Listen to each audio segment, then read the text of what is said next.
Parlons Santé vous est présenté par AG2R La Mondiale. AG2R La Mondiale, le contraire.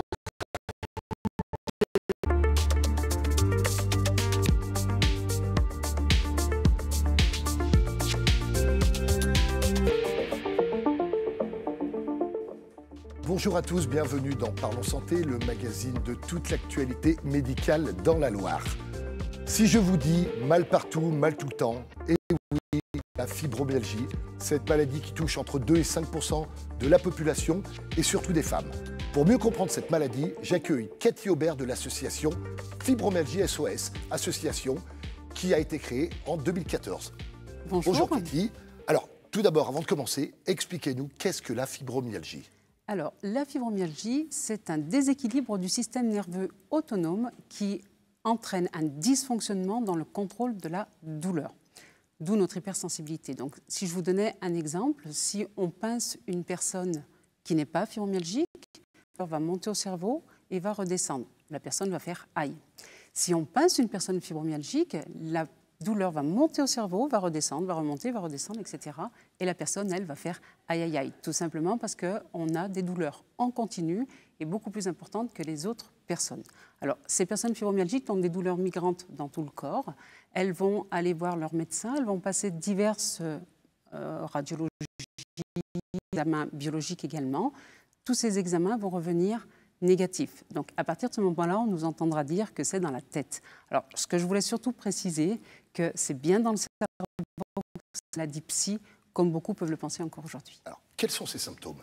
Alors, les symptômes de la fibromyalgie, il y en a une centaine environ qu'on peut retrouver sur le site de l'association www.fibromyalgiesos.fr.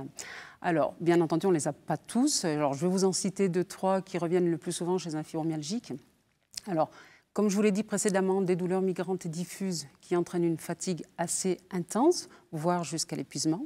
On a également des troubles, vous entendrez dire également les fibromyalgiques qui disent qu'ils se lèvent le matin aussi fatigués qu'ils se sont couchés le soir. Oui, c'est normal puisque nous sommes températeurs. Donc en plus, ces problèmes-là vont entraîner des problèmes cognitifs, donc des troubles et des problèmes de concentration. Nous avons également une faiblesse musculaire et bien entendu tout ce qui est problèmes digestifs, intestinaux qui vont entraîner vers des colopathies fonctionnelles. Alors, dès qu'on a tous ces signes, il faut contacter qui ? Il faut aller voir son médecin traitant, un spécialiste ?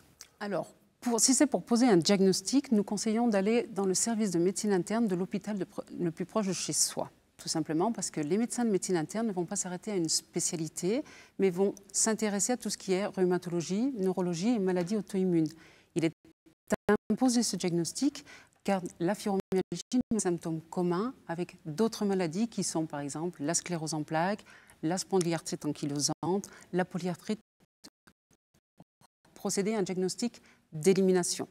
Ensuite, les personnes peuvent se rendre au centre de la douleur où sera mise en place une prise en charge pluridisciplinaire qui existe, bien entendu, et la plus efficace dans la fibromyalgie où on va mettre en place de la sophrologie, de l'art-thérapie, de la thérapie cognitivo-comportementale également pour la gestion du stress, parce qu'il est important de gérer son stress qui impacte.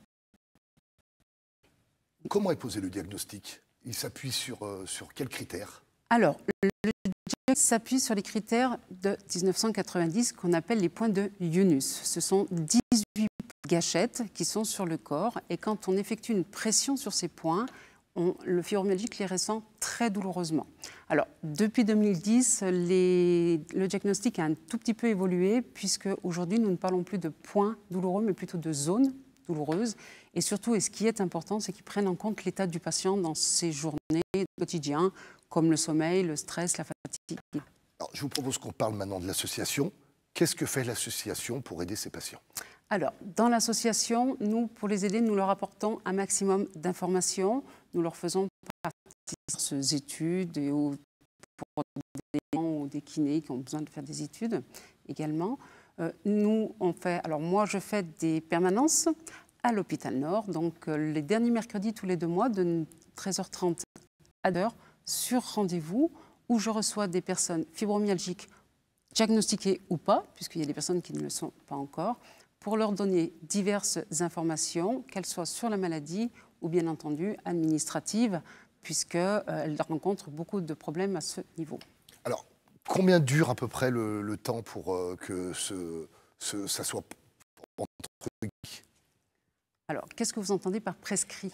Par rapport au diagnostic? Bah oui, parce que le diagnostic, comme vous avez dit qu'il fallait écarter plusieurs maladies, certaines durées? Non, c'est relativement vite fait quand on va vers les bonnes personnes, comme la médecine interne en règle générale. Mais c'est vrai qu'aujourd'hui, on a encore une errance 10-15 ans. Maintenant, on tourne aux alentours de 7 ans environ. Mais une fois que le diagnostic est posé, c'est assez rapide.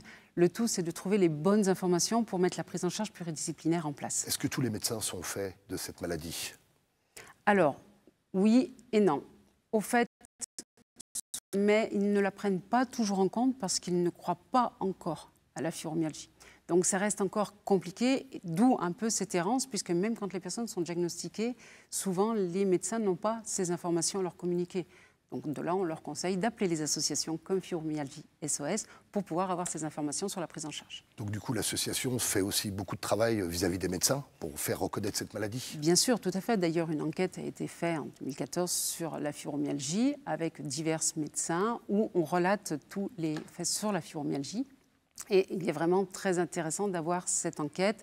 D'ailleurs, l'INSERM, qui devrait nous sortir un dossier l'année prochaine, en 2020, s'est servi de cette enquête pour avoir des réponses. Merci Cathy Aubert d'avoir répondu à toutes ces questions. Merci à vous de m'avoir Quant à reçu. nous, il est temps de se quitter. Je vous dis dans Parlons Santé sur TL7. Posez toutes vos questions sur www.tel7.fr, rubrique Parlons Santé. Quant à moi, il est temps de vous dire à bientôt à Saint-Thé.